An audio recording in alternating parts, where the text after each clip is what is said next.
Hello and welcome everyone. My name is Peter Robinson, and today we've got our pseudo anonymous hack analyzer, security expert, AYC, and they're going to give us a really detailed look at the ByBit hack and other things related to that. So over to you, AYC. Thanks, Peter. Thanks for having me. Thanks for everyone for joining and everyone in the future on the YouTube streams. I was keen to do a deep dive of the ByBit hack, especially looking back to the last talk that I did around Wizir X. Both of them were exchanges, but very different in the nature of the hack. So this is a deep dive of ByBit. Just to introduce myself, I've been around for a little while. I'm mainly focused on threat actors and the way that they compromise companies. I was EVM pilled in 2022. Went down auditing, fuzzing, building things with Rust related to the blockchain. I've mentioned before, but my PFP is by an artist named Kevin Abosch.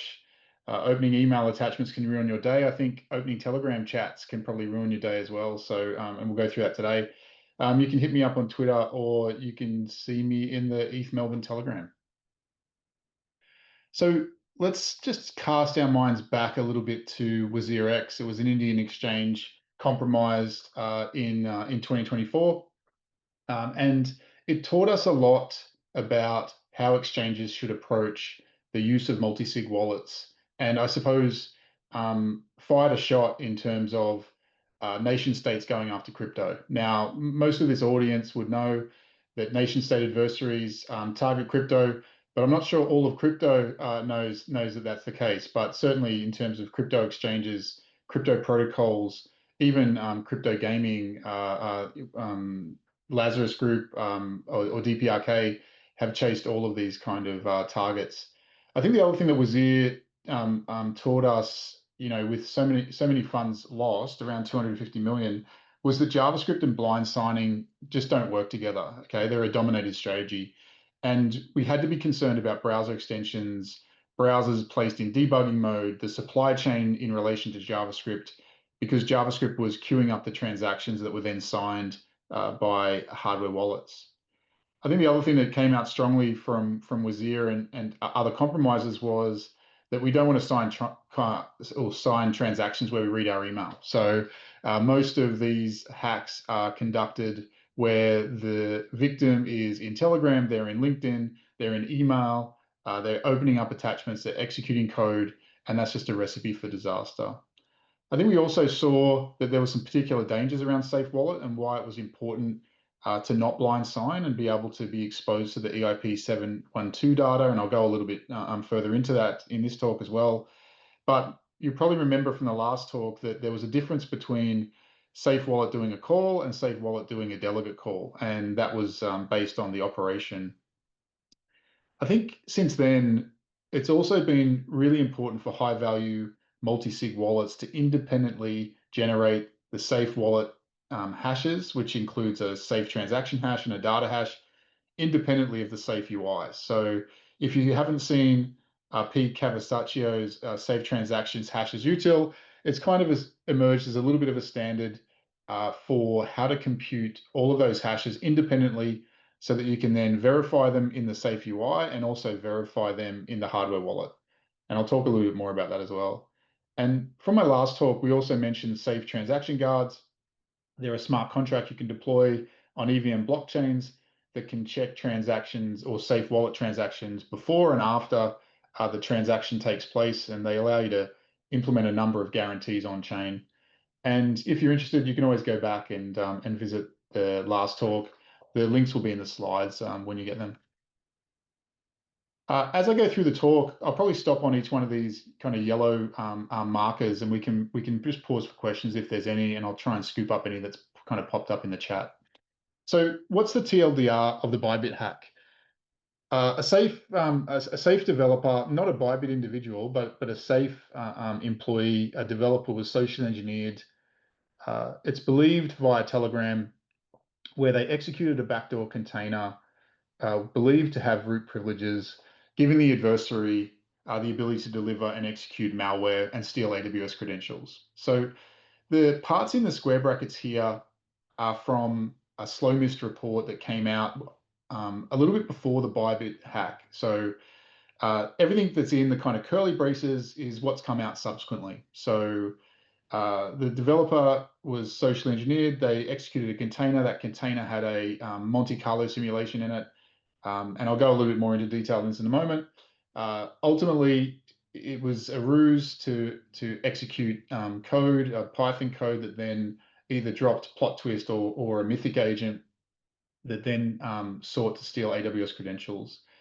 With those AWS credentials, the adversary was able to move laterally, find an S3 bucket where the Safe Wallet app was being served from, and then swap out a particular JavaScript file with a backdoor JavaScript file that specifically targeted ByBit, the ByBit multisig.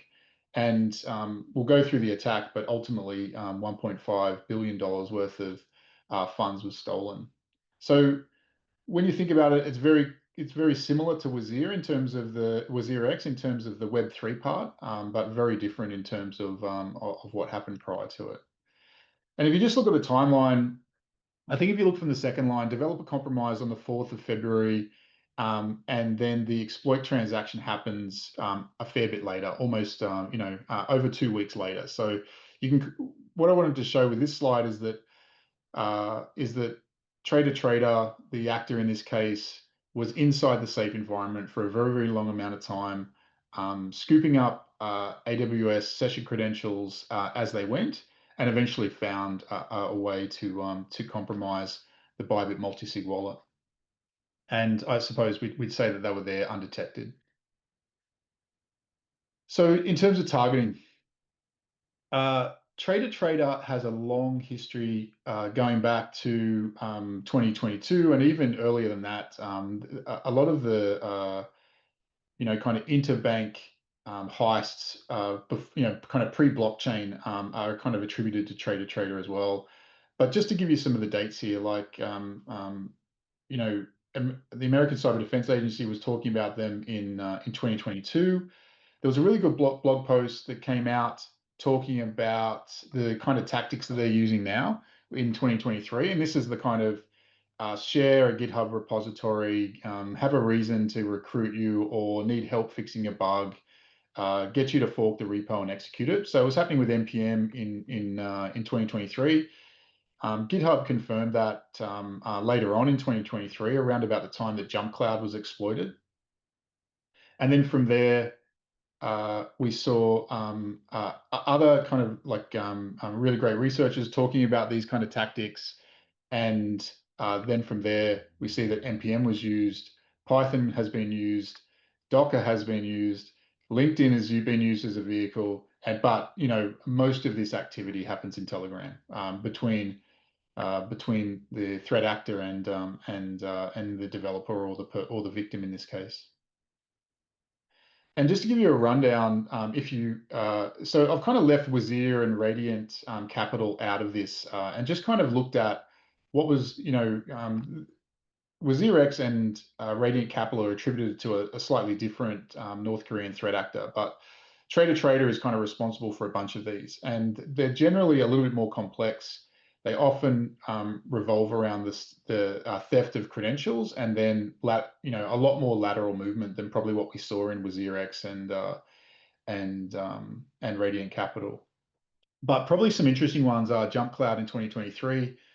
That was a supply chain vector. So they're compromising Jump Cloud to then target customers. They never released the customer list of who the 5 customers were that were compromised, that were targeted by Trader when they compromised Jump Cloud. But you can probably see some proximity in dates there, right? Like in July, Jump Cloud was popped. Soon after that, there was multiple crypto payments protocols that were compromised. Stake pops up as a kind of crypto gambling online, kind of crypto casino and legitimate casino. And then from there, there's probably 2 interesting ones. DMM was compromised via via a third party, a supplier, which was Ginkgo. So a Ginkgo engineer was compromised, executed code, a session was stolen, and then some impersonation was conducted inside of chat programs that then meant that DMM sent 308 million worth of Bitcoin. DMM subsequently folded. They didn't have the liquidity to kind of keep going after that. And then not long after that, I suppose the next year we see ByBit, but via Safe, right? So you can kind of see that this actor doesn't mind looking for weak points in the supply chain, and then compromising a developer or engineer, and then via that compromise, moving laterally and then achieving their goal. Any questions so far? There's nothing in the chat.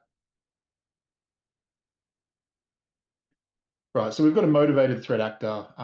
Let's kind of go through the kind of kill chain. So the reason why I've got a slow mist blog post on the right of the slide, and that was a really detailed explanation of some past attacks that were conducted but were thwarted. So they were stopped. So this is kind of like pre-Bybit.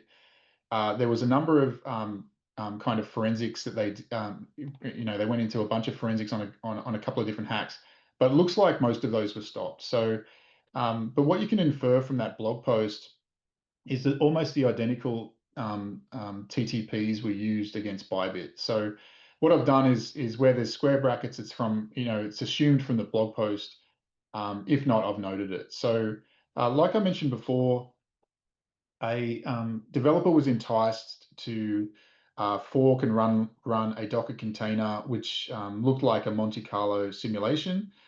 The container was deliberately backdoored using a YAML loader called unsafe loader. And unless you were like a PyYAML expert, there's no way you would have picked this out. But basically, what the unsafe loader does is allows YAML that contains specific Python YAML tags to execute Python inside of the container. So if you didn't know that YAML tags could be executed, I didn't when I was first kind of going through this. They can, and by default inside of PyYAML, they do. That is because the default loader is the unsafe loader. So anything that can be returned from get stop price, which was registered early in February, any crafted YAML that was returned from that would be executed inside the container. Interestingly, if you do go through that Slowmiss blog post, there was another domain called getstockprice.info, which was registered a month earlier. So this looks like a recycled campaign from some of the interactions that Slowmiss had been finding as part of their investigation, recycled, and then some of these almost near identical TTPs were used against ByBit. It's assumed that the Docker container had a Docker compose file where privilege was set to true, and that allows the Docker container to execute with the user's privileges. And generally, if the engineer is admin or root on the Mac, they'll have full access to the box with restrictions. But it's then likely that they executed either a stager like plot twist, which is a pretty unknown piece of malware from Trader Trader, where Yeah. probably the use of like plot twist is malware attributed to Trader Trader. Yeah. Mythic Poseidon is an open source framework, and I've linked to it there. It's written in Golang. Now, in the Mandiant report for the Safe Wallet, what they have released from the Mandiant report, they do talk about Mythic Poseidon network indicators, and Mythic Poseidon is a really interesting uh, it is a really interesting project and probably worthwhile checking out at some stage anyway. But all I wanted to say there is a noted open source framework. Now, post compromise with RCE, they've been able to find long-lived AWS credentials, but the AWS credentials, the long-lived ones, wouldn't be able to be used without MFA. So if you're familiar with AWS credentials, anytime you see AKIA, that is a long-lived credential, right? Not a short-lived token. So to use that long-lived credential, they needed to have the developer's MFA device, which they didn't have. So they tried to register one, and that failed. So because they couldn't use the long-lived credentials, they basically just watched the developer accessing AWS over a period of time, and that developer was requesting short-term credentials, which are saved to a slightly different place, right? So the threat actor here is on ExpressVPN. They've got persistence on the developer's machine based on the malware that's been executed after the container was compromised. And then they're probably looking in a location like the AWS CLI cache where short-term keys are written or STS sessions are written, and they can grab those by default every 12 hours. So unless Safe had done something to reduce that session time, then as the developer's accessing AWS using short-term sessions, those short-term sessions are written to the cache, and then they can be scooped up by the adversary, and then the adversary can access the AWS API from the ExpressVPN. They don't, by default, there's no restriction on where those keys can be used from. And like we saw before in the timeline, they've been able to maintain persistence for a couple of weeks without detection.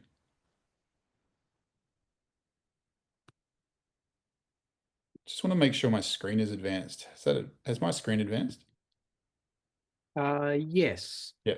Just so you know, off to the top right, whoops, yep, we've changed screens to remove loader alias, but off to the top right of your slides, it was saying something about an additional screen. Oh, Yeah. okay. You're saying that additional display detected. Yeah, let me just kill that and restart. I think something's happened with Zoom, but hopefully that puts us back in action. Yeah.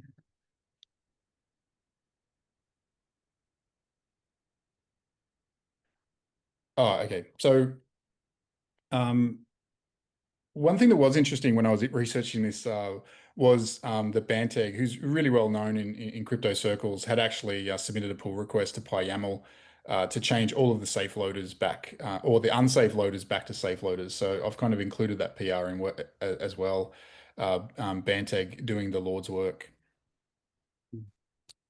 So once the adversary has those credentials, they can move laterally, and they ultimately found an S3 bucket that had built artifacts in there, and those build artifacts were being used to serve the safe web UI, and this file app-52 ultimately was served as app.safe.global as a chunk of the page.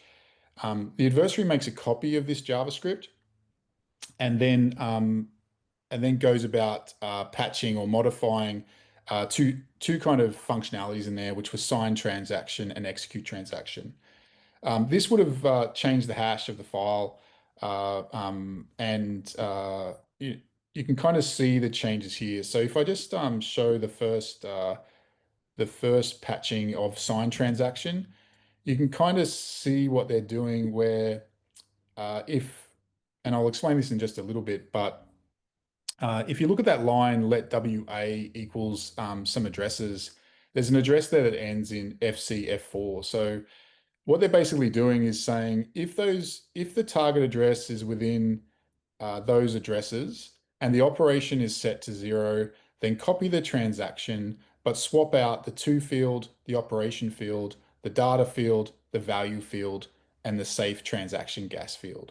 So those two wallets that are in that array, let WA equals the address ending in FCF4 and the address ending in D141. The first wallet is the ByBit multisig.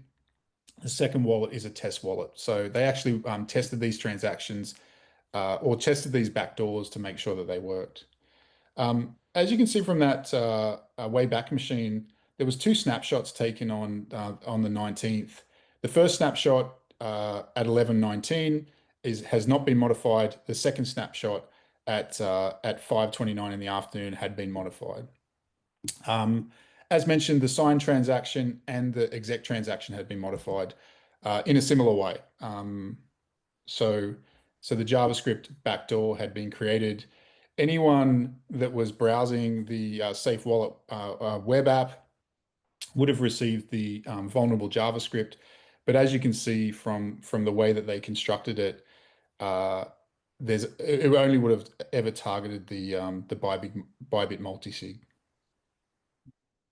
I think the important part um, is that the transaction that the ByBit Treasury operators are signing is not the transaction that's shown in their UI. So they would have seen the original transaction, which was a transfer of ETH. They wouldn't have seen this cloning of the transaction data, and they would have been asked to sign something that was totally different to what was being displayed in their UI.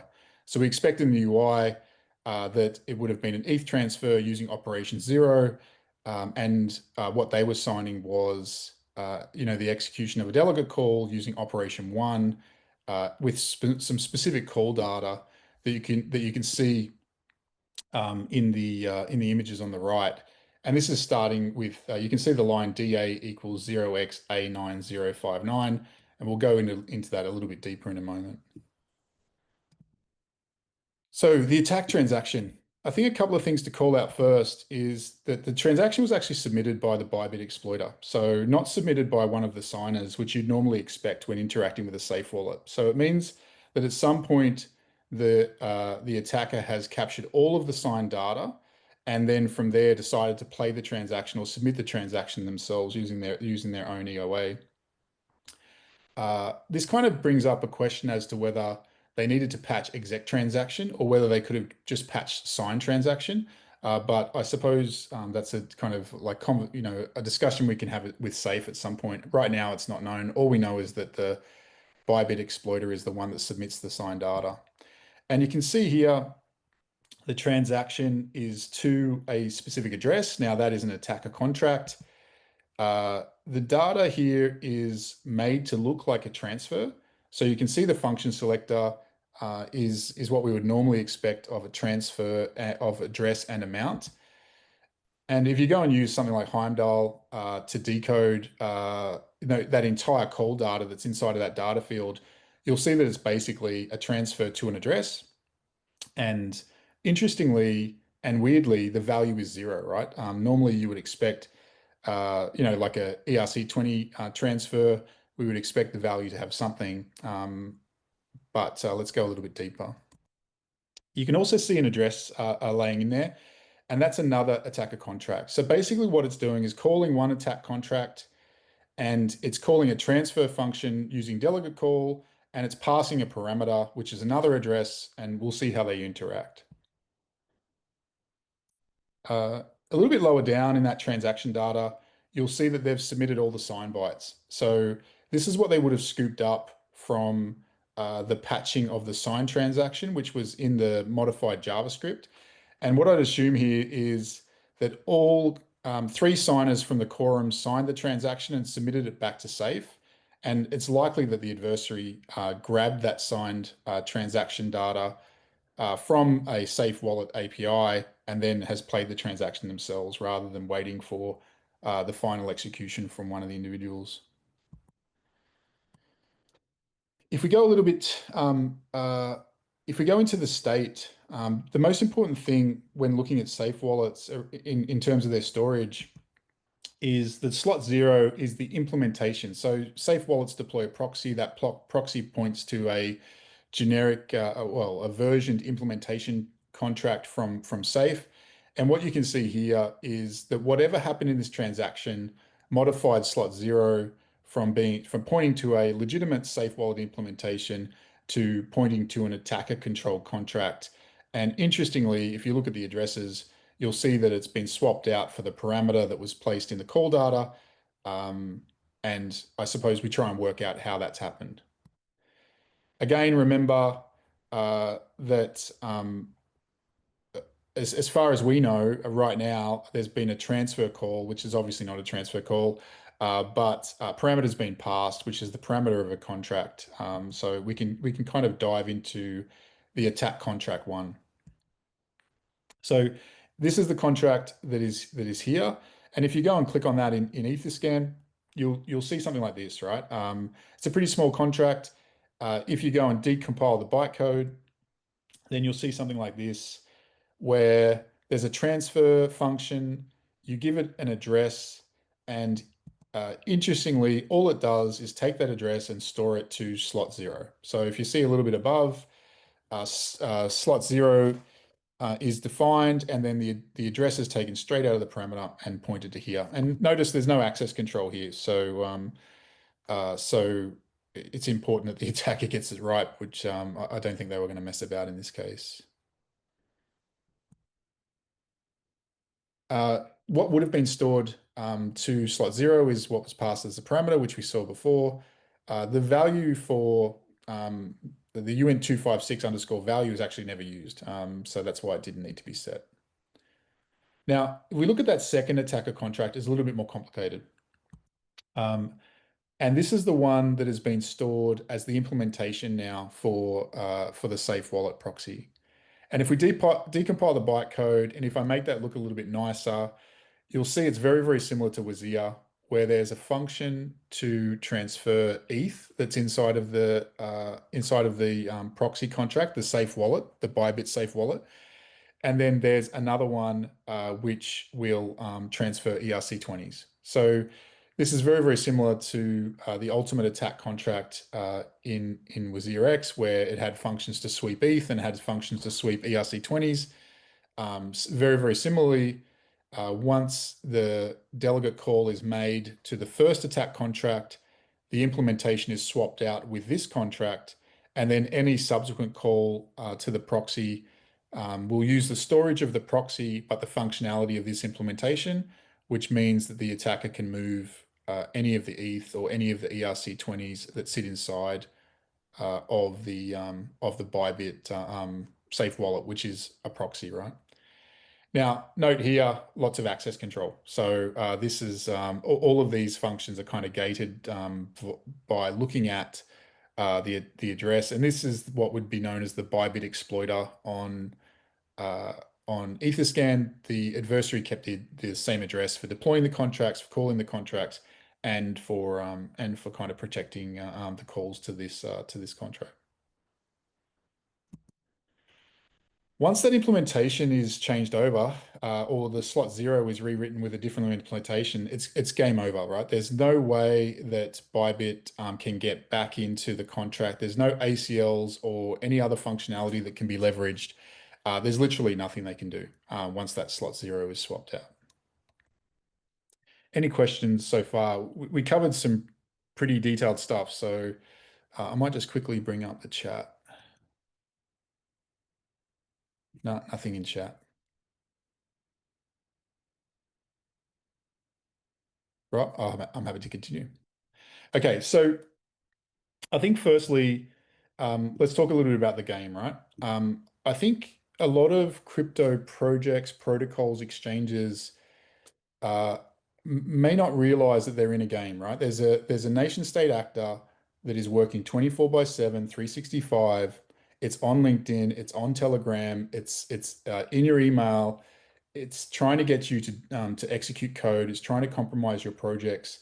So whether you like it or not, you're in a game, right? And ultimately, the way that this works in the security world is it's your team versus their team. And there's no option not to play. So if you can keep the level of your abstraction, all the way up in terms of all you do is execute transactions on the blockchain, and you craft the call data in a kind of artisanal way, then potentially you can avoid playing some of this game. But as soon as you kind of delve into what we would call Web 2 primitives or Web 2 security, you're forced to play. So now that you're forced to play, you really have to think about a strategy to win. And the strategy to win has to be like something that wins the majority of the time, right? So I'm not sure that, looking at a number of these protocols and looking at ByBit, looking at Safe, I'm not sure that they quite had this kind of like idea in their heads that they are involved and interacting with threat actors. They are likely to be compromised, and they really had to develop strategies and mitigating and detective controls that kind of solved here. And I'm not talking about securing everything. I'm kind of thinking about, well, ByBit treasury operators were compromised at the same time Safe was compromised, but they don't both need to secure at the same level. And I'll go a little bit more into the detail of that. I think as well, what surprised me about ByBit is that after every hack, you have the opportunity to learn. And there was definitely opportunities that both ByBit and Safe should have taken but didn't. when they saw those previous hacks, especially with Xerex and Radiant Capital. And I think lastly, if you don't have a team, if you don't have a security team, if you think that you're going to go up against a nation state adversary, you're likely to lose. But even small teams can think in graphs. And my advice would be not to try and secure across an infinite horizontal space, but rather really tune into the tools, the techniques, the tactics, and the procedures that your adversary use, and focus your energy there to start. And I'll go through some of those different mitigating controls later on in the talk. So you kind of move from being totally confused about what you're trying to do, what you're trying to secure, to being a little bit more confident that you can choose the landscape on which you're going to meet the threat actor. So let's go through a little bit about ByBit and what they could have done in relation to this hack. So firstly, ByBit needed to react to WazirX and Radiant in particular, because those hacks had a lot of had a lot of information based on what they could learn. But really, what they had to do was they had to swap out all of their blind signing hardware wallets for wallets that supported EIP 712 signatures immediately, right? Like there was no option once they saw Wizir that they could have avoided this. There was the combination of tainted JavaScript. In the case of WazirX and Radiant Capital, it's thought to have been via malware that then used browser extensions or backdoored browser extensions. So they knew that JavaScript could be modified either on the endpoint or potentially as part of their supply chain. And they should have gone and looked at their blind signing hardware wallets and changed them out. And I wrote a tool a little while ago called Secure Decoder, and what it basically does is walks through all safe wallet transactions for a particular address, and extracts the signers, so who actually signed those. And on the signing transaction of the attack transaction, there were three addresses. The last one is Ben himself. If you go back and look at all of the different events that happened using something like Rindexer, you can see that although WazirX happened 285 days ago, uh, all of those wallets pre-existed that attack. So none of those wallets were swapped out after they saw Wazir, which is kind of like a miss, right? Like it's what we would expect to have seen is that Wazir happened 285 days ago, and then hopefully, not long after the Wazir attack, we see some of these wallets start to change over as they move from Ledger Nano S's to Ledger Flexes or Trezors that can support the EIP 712 standard. So that was definitely a miss on ByBit's case, and you can kind of prove that on chain. And what that would have meant is that they were operating with something instead of something like this. They would have been operating probably with something more like this. And this image here was taken from some excellent research. I didn't produce that myself, so I just wanted to make sure you can see the source down the bottom. So moving on. Other things that ByBit could have done is they were working incredibly high value, right? So this wallet was had a 1.5 billion dollars worth of funds in it. They should have really been independently generating their safe transaction hashes. And we mentioned a utility to do that before, but there's multiple of these that do exist. This is probably one of the ones that's more popular.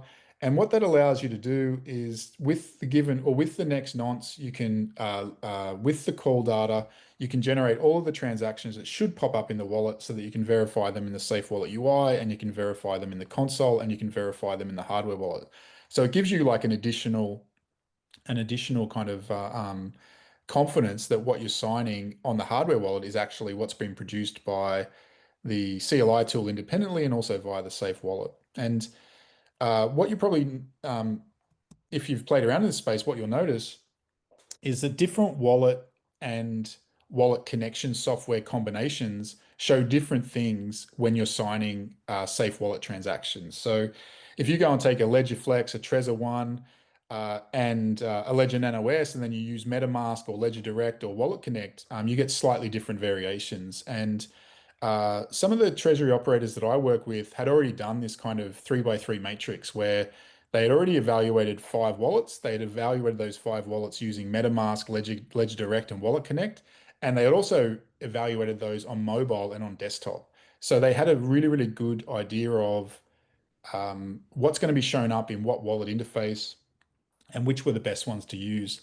But if you haven't had the time to kind of go and do that kind of exercise, then I definitely recommend you go and check out Patrick Collins's an analysis. Basically, if you follow this tweet, they've got a spreadsheet and a video as well where they kind of go through the interface of each of these.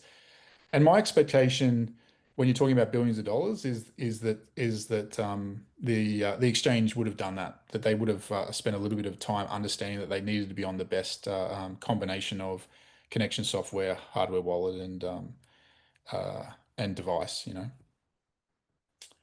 I think and we mentioned this in the last talk as well, is there is an on-chain mechanism called a safeguard, basically a contract that you can deploy and link into these safe multi-sig wallets that can check the transaction details, can check the outcomes of the transaction in terms of the changed state, and revert if there's particular problems. So a lot of people don't know about these.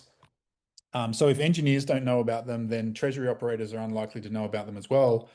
And they also, I also saw some conversation online that they couldn't have stopped this hack, but they definitely could, right? Like both in WizirX and ByBit, there was very limited use. In WizirX, there was no use of operation equal to one ever.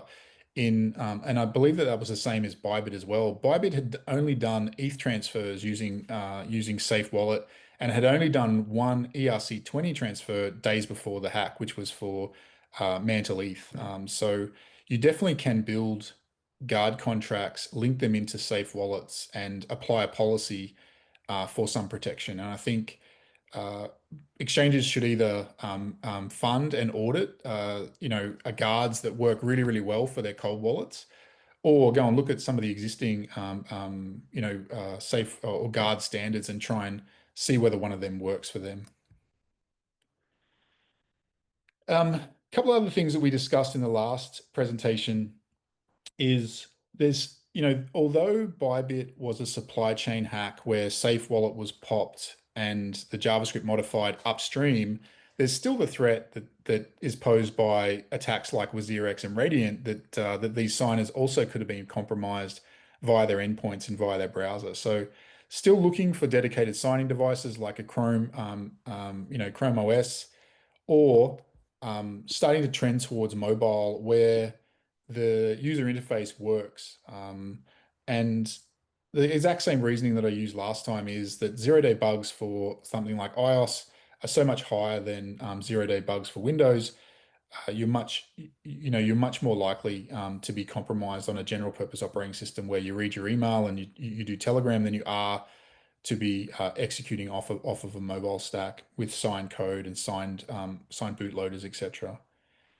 So there should be this trend towards moving to mobile, and if that's is a kind of deal breaker in terms of UX, then you probably should start to think about the use of Chromebooks, where you're still using an enterprise browser policy, and I'll talk a little bit about that in a moment.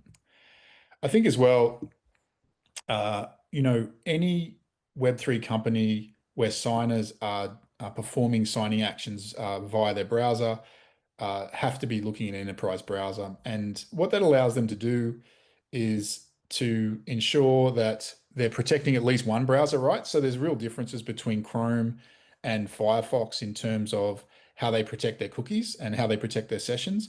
There's also a real difference in how they can protect their browser plugins, what browser plugins are allowed to load up on what particular sites. And I've mentioned a couple of different controls here, but the idea of linking the enterprise browser via MDM to some kind of posture assessment is really important. We want to make sure that browsers can never be placed in developer mode. We want to make sure that browser extensions can only be installed from the Chrome Web Store, for example, and not from side-loaded from disk, as was happening prior to involving some attacks prior to Wizir. There's a huge number of browser extensions that can access all sorts of data. And like we mentioned before, we want to have some kind of policy for what browsers what browser extensions load on particular websites.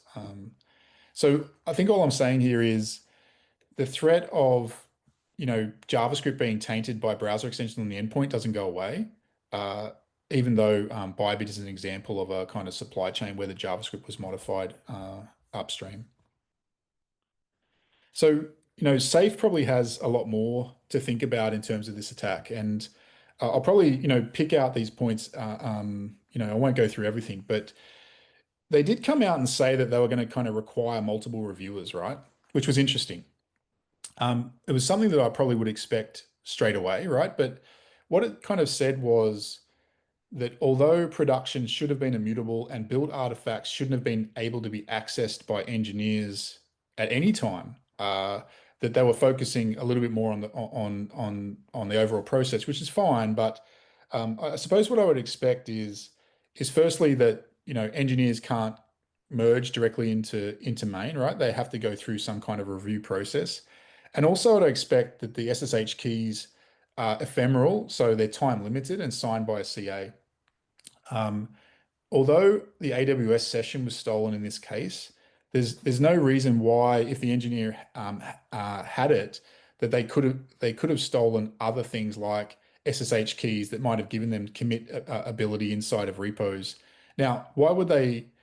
In this case, it was much cleaner to just look for an S3 bucket and modify the source there than trying to kind of trick a bunch of developers by submitting a PR or piggybacking an existing PR with code modifications that backdoored the code. So you can kind of see why the adversary went straight for the S3 bucket, but it doesn't mean that those GitHub credentials weren't there and couldn't have been stolen.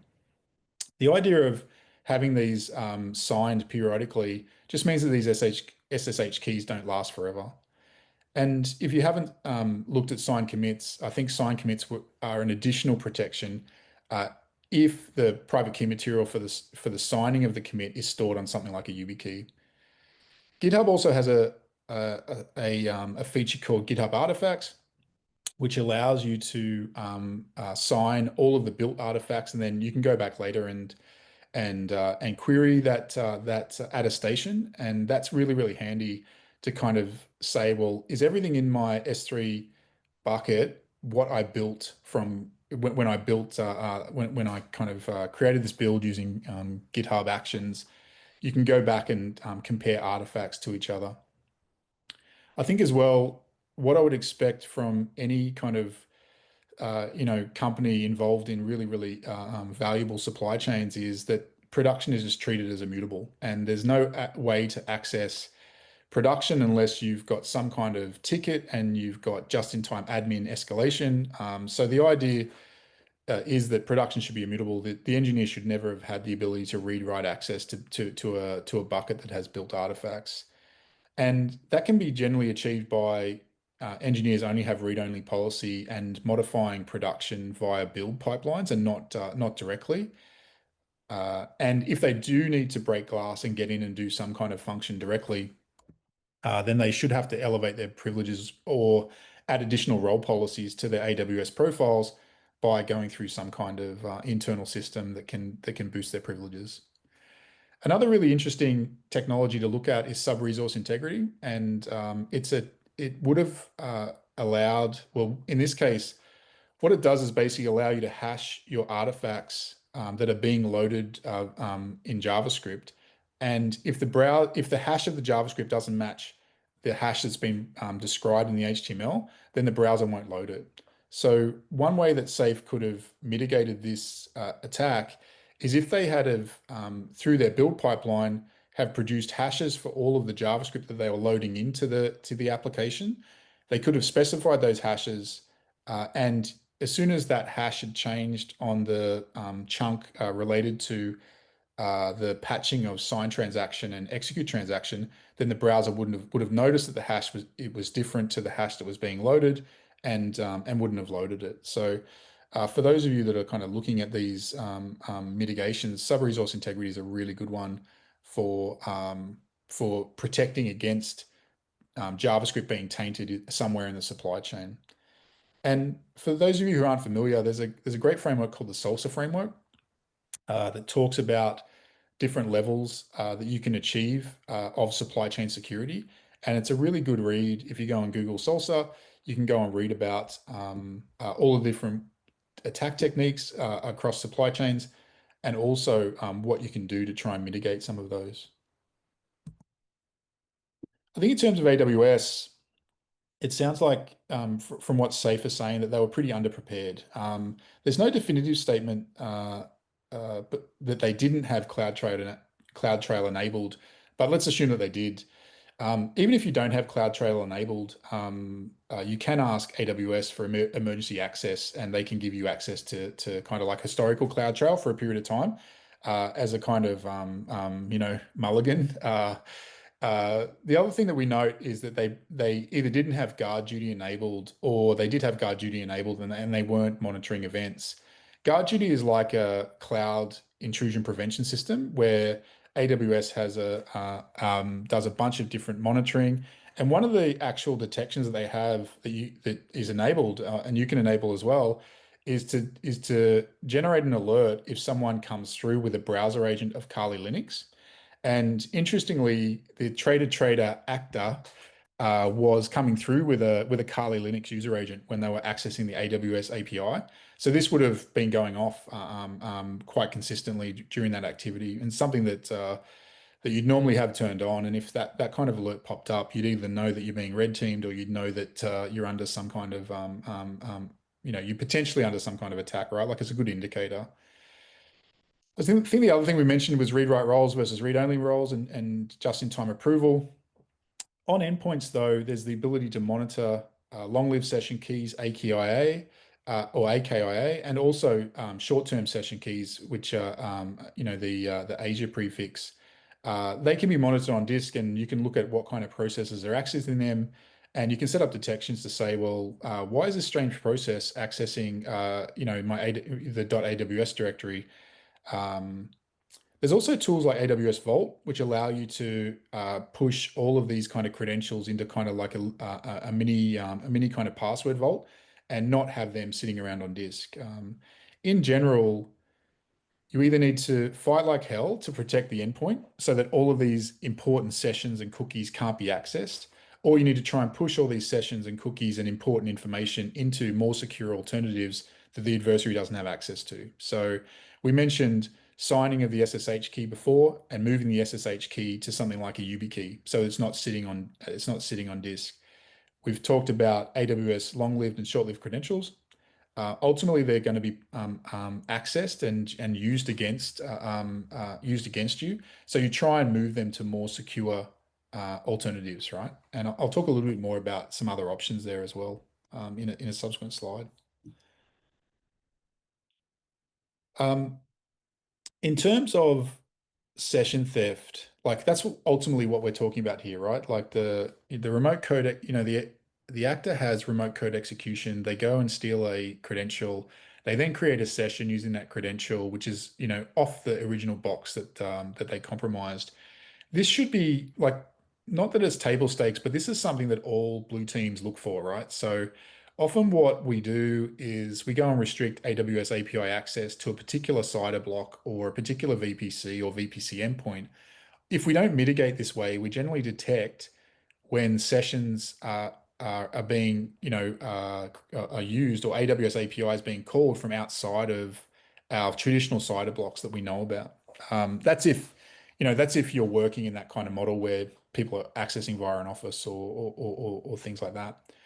The idea that ExpressVPN was used, most teams will take the majority of their logging data and look for these kind of VPN or VPN usage.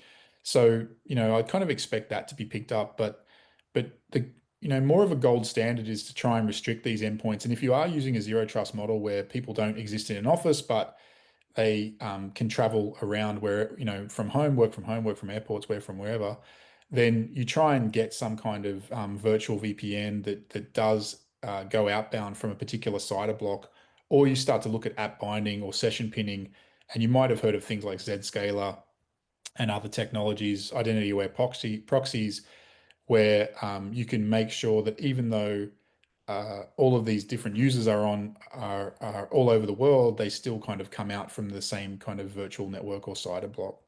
That allows you to ensure that sessions stolen from endpoints can't be, unilaterally used against the AWS API, without some kind of mitigation. What it does force, though, is if you do go and implement some of these kind of mitigating controls, the attacker is forced to proxy back through the machine. So once, what we've seen here with Trader is they take the session and they move it to a different box and then they access via ExpressVPN. If that wasn't available to them, then they likely would have just tunneled through the original box that they compromised. And the Mythic agent that they used in this case does support SOX proxying, so they potentially could have done this. But me personally, I don't mind the attacker being forced to proxy back through the same compromised machine, because if you've got all your controls set up correctly, you've got more of a chance to pick them up than you would potentially if they had migrated that session off the box. We talked about moving the AWS credentials. We talked about the fact that we want some kind of CloudTrail and GuardDuty logging. And almost like a minimum for most blue teams as well is they'll set up detections that monitor sessions and look for movement of the IP address, the ASN, the user agent or browser attributes, and they'll look at them generally within Windows. So the minimum will be they look every hour for a change in those details, or maybe even shorter windows. So you can at least get some kind of detection in relation to VPN usage. Endpoint devices, like in both, in all of the safe reporting, there's been no mention of hashes. There's been talk about, you would expect the threat actor Trader to have cleaned up after themselves, but I'm kind of assuming that there was no endpoint detection and response software on the developers' machines. And that's kind of like table stakes, right? So you would go and grab CrowdStrike, you go and grab SentinelOne, you install those and hope that they give you protection against the type of exploits that that the actor is using. In any case, you'd want all of these kind of cloud and endpoint logs coming back to some kind of operation platform where you can write detections.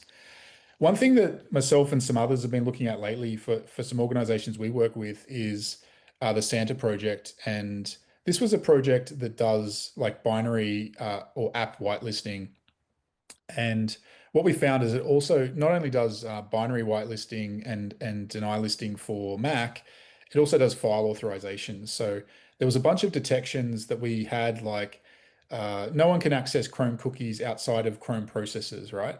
So if anyone else tried to access the Chrome cookie store and decrypt it using something out of the keychain, then at least we would detect it, but we couldn't prevent it. But using a tool like Santa, we would be able to ship a policy down via MDM to the endpoint and say that there's only two specific signed processes that are Mac binaries that are allowed to access the Google Chrome cookie store, and no one else is allowed to access it. And similarly with things like short-lived and long-lived credentials, we're looking at policies that allow us to restrict what binaries or what processes can access those. So I would encourage you to go back and look at Santa and look at, it's now been forked into a project under North Pole Security. Neither of these are really good for Google because if you don't Google them right, you're going to find so many pages just related to the real Santa. But definitely worthwhile in terms of looking at binary and file authorization.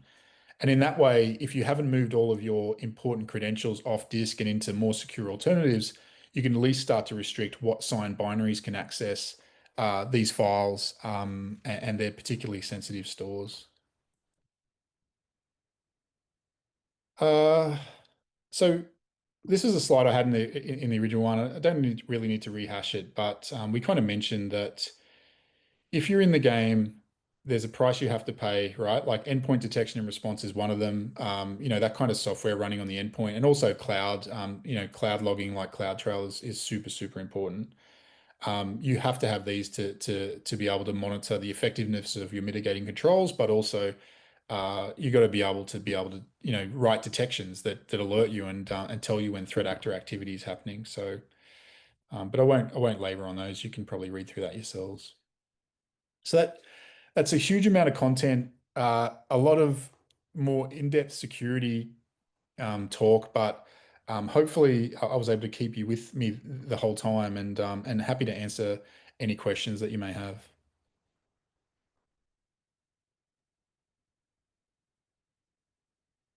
Thank you. That was really good. And I'll wait and see if we've got some questions from the audience.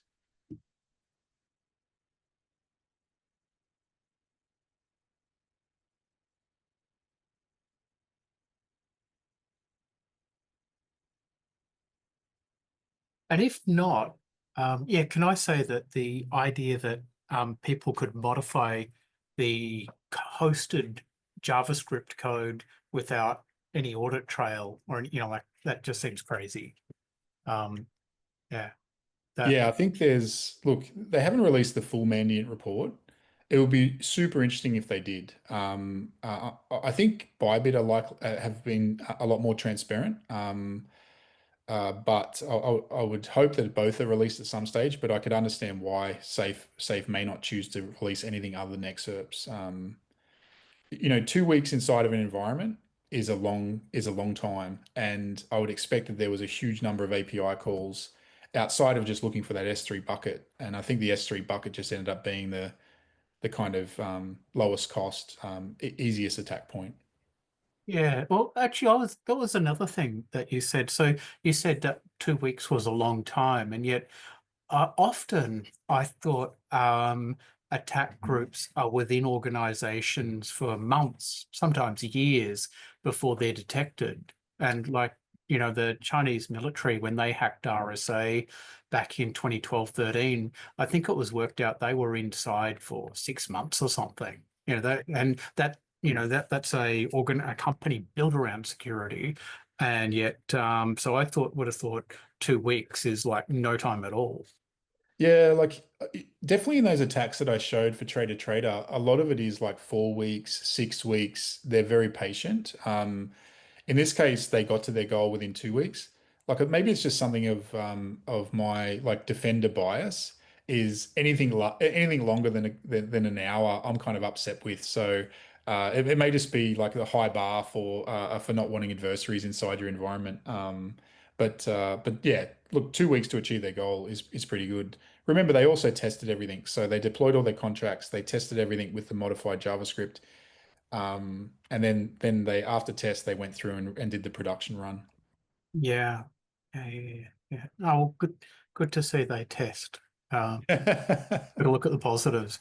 I wonder if they did fuzz testing and static analysis, etc. Yeah, all right. What about other people? It's easy. What other questions do we have from the audience? If you like, you can type them into the chat and I can read them out.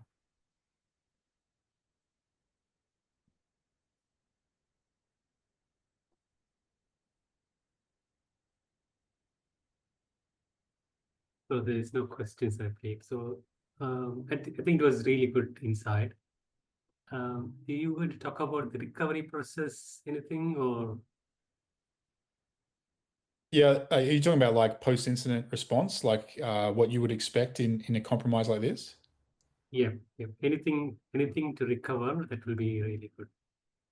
Yeah, so I think in terms of recovery, there's all of the artifacts that are potentially modified by the threat actor. So there's the endpoint and looking at forensic imaging or so generally what you would go is through a warm forensics round. So we try and grab some things off the box from browsers, from some last modified files, etc. Then a cold forensics phase. So definitely with that box. I would have looked at imaging the disk and then going back through that image and looking at everything the threat actor may have accessed. Um, the Docker container looks like it may have been already deleted. There's a cleanup phase that this threat actor does. So you may not be able to pull all of those artifacts back out.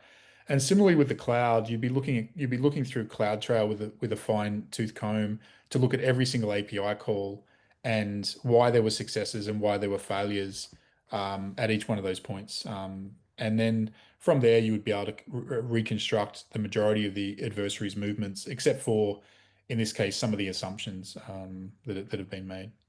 Yeah.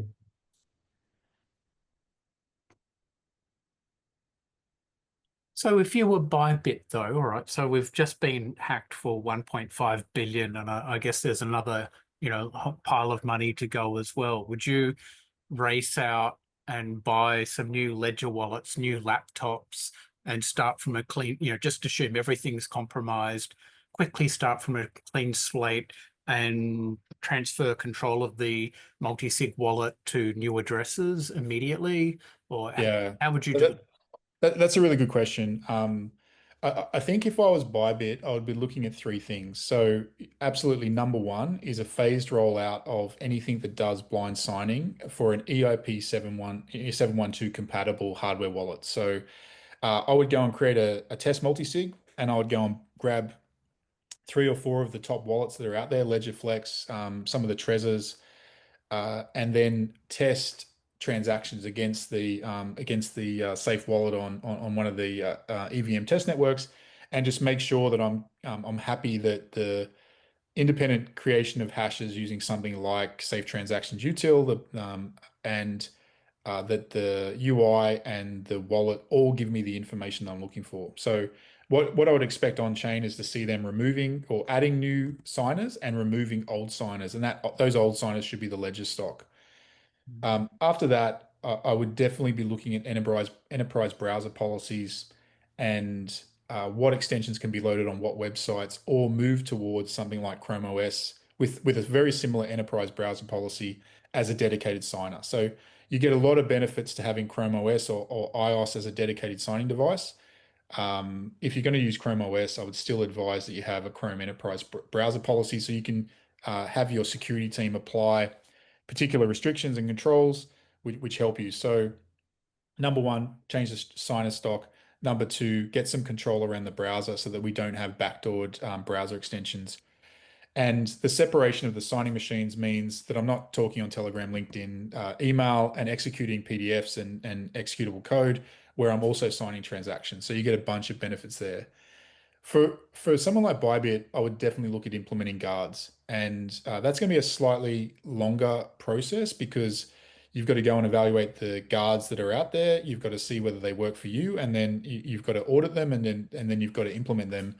But once implemented, you have an on-chain protection that even if your other controls fail, that you wouldn't have a scenario where there was a delegate call on that wallet, and you lost control of it. So they're probably the three biggest. But I think all of these organizations need to, number one, decide that they're in the game, right? Like, and this is where I think they've been kind of sitting on the sidelines. And if they didn't know, now they know. Like, you are in this game whether you like it or not. So that means you need a team, you need an effective security team. You need to start walking down this road. Otherwise, these protocols and companies are going to continue to be picked off. Hmm. Yeah, yeah. I think it'd be. I know at Immutable we've talked about how it would be just so devastating to put in years and years and years of effort and then to have it all wiped out in minutes. That would be just, yeah. And so, Absolutely. And you saw that with DMM. We spoke about that Japanese exchange, 308 million. They're now not in business. Bybit were really, really good in their response and were able to shore up liquidity through loans really, really quickly. So look, I think in a lot of ways, Bybit was like a next gen response in terms of how their executive handled things. But you see it right there. That one is now dead and one is just alive, right? But lost a lot of paint. yeah, yeah. So what do you think in terms of the money that is being taken by, the Bybit is trying to track them? They're hoping that if they end up in some of the centralized exchange, they should be able to get it back. But majority of them, it's taking a different channel. This money is going to be sitting there. What are your thoughts are on that line? Yeah, like I think once, like certainly in Wizir X case, and then also in Bybit, once they're in ETH, then it's really, really difficult to start thinking about how this money would be, recovered or traced. Like I think they've got pretty efficient laundering networks, via different blockchains back to China, OTC, and then back to North Korea. I don't focus a lot on the auditing because by that time I kind of think Sorry, I don't focus a lot on the laundering part. There's other people that do that way better, but I thought what was interesting in this case was there was a lot of fast action by different centralized exchanges, and even USDC finally came to the party and I think froze some funds, which was rare for them. So I think that is interesting that there was this kind of grouping together of people that really wanted to help out. Mm. Again, I think the way that ByBit went around building the website to kind of take on Lazarus, try and freeze funds and recover some of this money, I think they actually did some of the best that I've seen. So, well done. Yeah, they have a free API that tells you these are all the addresses that are associated with the, they keep updating. So anybody is looking into that, they can fetch the API and get all the addresses. Yeah, look, I would still expect them to get well over what 80% of funds converted to their program. Like I know that Mantle ETH got frozen from memory as well. Like they were able to recover the Mantle ETH, and that from memory was quite sizable. So yeah, I think it was a great job, and that's one of these like really interesting stories about ByBit is that the incident response is kind of open source.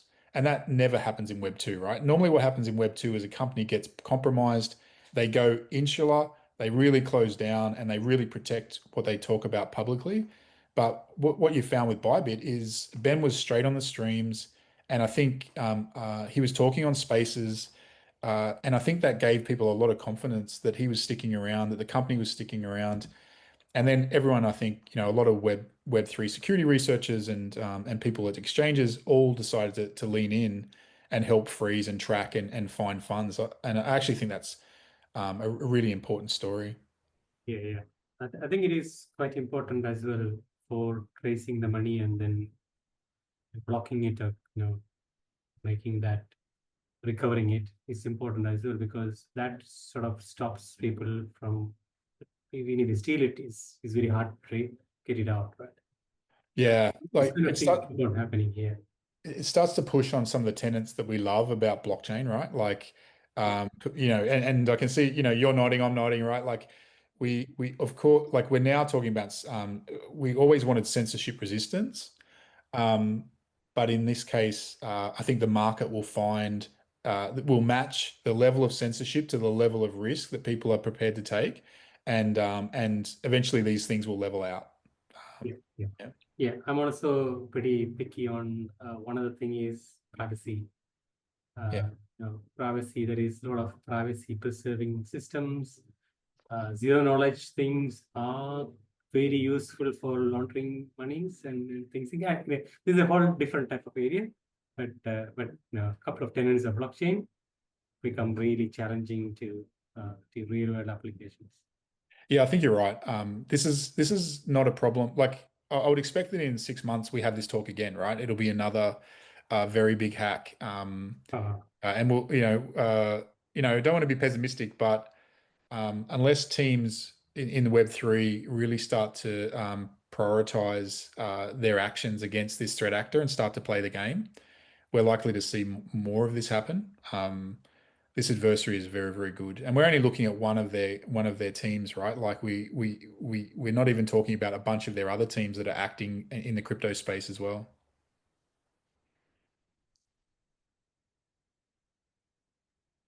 Okay, why don't we flip to the last slides? Sounds good. Okay, the merch store is still open. Next slide, please. Yes, so we've got next week, or in 2 weeks' time, we've got a talk that's going to talk about the intersection of blockchain and AI.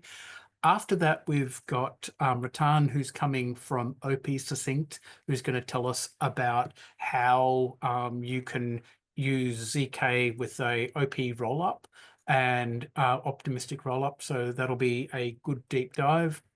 And then in June, I was going to talk about the EOF, but that's been delayed beyond Fukusaka hard fork. So I'm going to, and there are now competing visions for how that's really going to work. So I'm going to push that out until October. And so I'm going to talk about how to do Web3 game design and implementation in mid-June. Last slide, please. Thank you. All right, so if you're here today, this will be on YouTube, including a link to the slides. Join the meetup if you're watching this on YouTube and you want to be able to ask tricky questions live.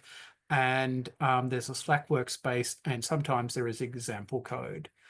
And so that's all. So thank you, AYC, a enlightening and detailed talk. Thank you again. Thanks, Peter. Thanks for having me. Yeah. All right. Talk to everyone later. Bye-bye.